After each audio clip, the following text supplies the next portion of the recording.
I wanted to show this Hovabator 1588 egg incubator, and this is sort of a review, but sort of just showing it off. So this is about $250 shipped on Amazon. It can hold up to 42 turkey eggs, so that's pretty impressive.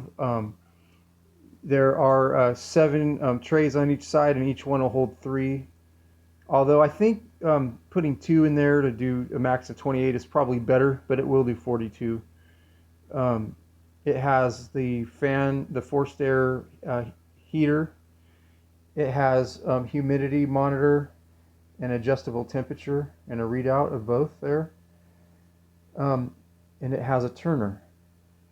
The turner is it just runs all the time. It just moves this black slider very slowly, and it's been proven to work with a very wide range of eggs. If it's a smaller egg or a large egg, it'll turn them both 90 degrees, the way they have this designed. And as far as the only downside to this is that you have to open it up. There's no external water top off. I am going to deal with that by just drilling a hole and then using a catheter tip large syringe with a tube on it to add water down below. Right now I'm filling about 2 of the trays out of 4 to get my desired humidity. And I want to show that this thing is pretty good. I have 3 other temperature monitors and one separate humidity monitor. So right now it's set for 100 is where it comes, and I need to lower it to 99.5 for turkeys, but this is just where it came at.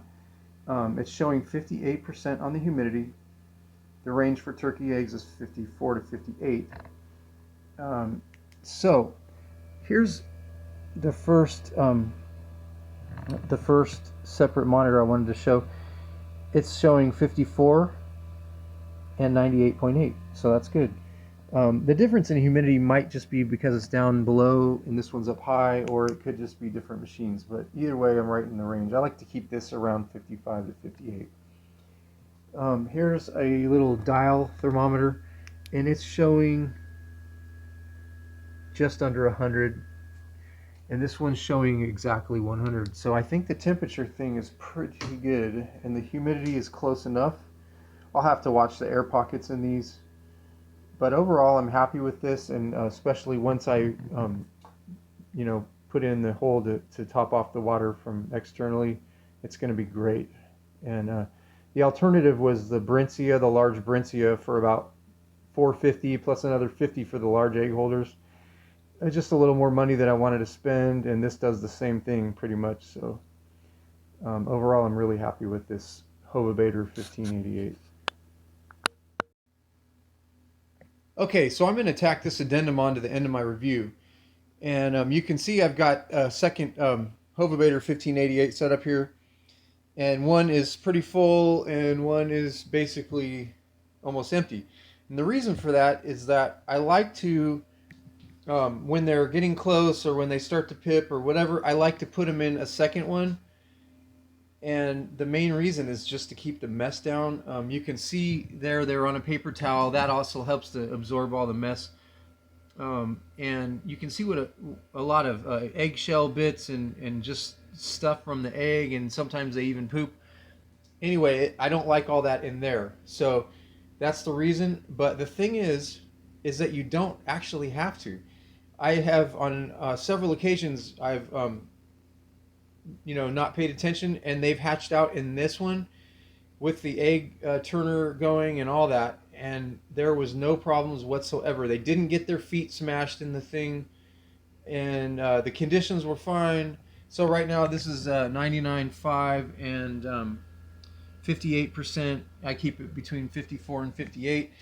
And this one's 99.3. I have the temp just a little lower, and 63%. So yeah, I mean, ideally you would have a little higher humidity and a little lower temperature, but it's not necessary. You can conceivably just use one, put them in there, don't worry about the date, just leave them in there until they hatch. No problem. You can totally do that. I love that.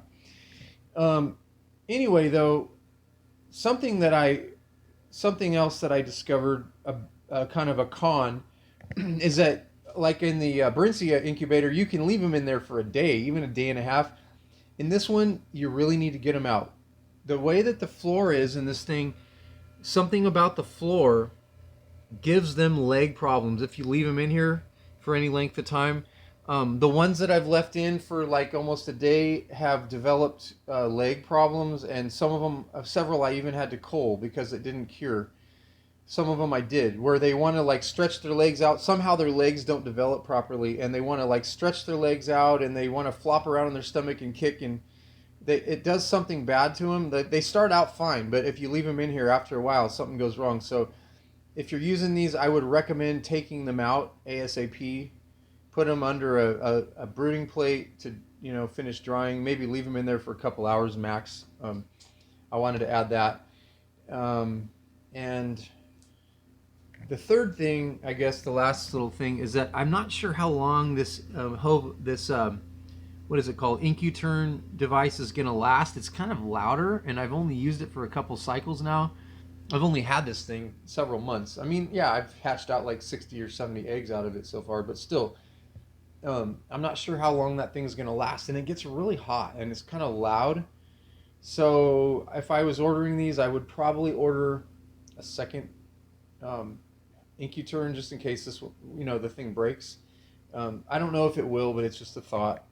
So anyway, though, overall, I'm very, very happy with these. For the price, they're amazing. I've had nothing but great luck and a very high success rate. So anyway, that's my review of the Hovabator 1588.